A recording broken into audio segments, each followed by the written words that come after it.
गांव के किनारे एक छोटा सा घर था जहां रामदीन अपनी पत्नी और बेटी मीरा के साथ रहता था।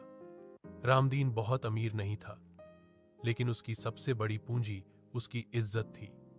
गांव में लोग कहते थे कि रामदीन के शब्द पत्थर की लकीर होते हैं।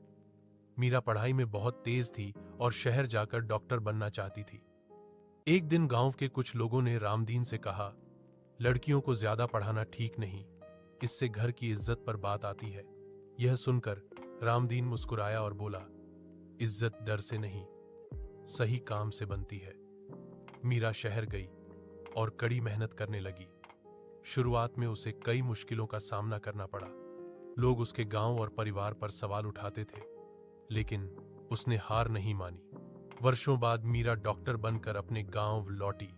उसी दिन गांव में एक बड़ा हादसा हो गया।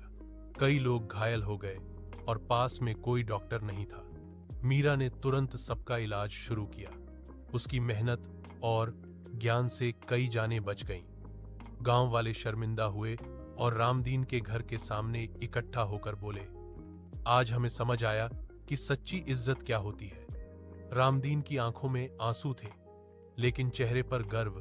उसने कहा, इज्जत दूसरों को नीचा दिखाने से नहीं, उन्हें ऊपर उठाने से मिलती है। उस दिन मीरा ही नहीं, पूरे गांव की सोच बदल गई। इज्जत अब उनके लिए एक शब्द नहीं, एक कर्म बन चुकी थी।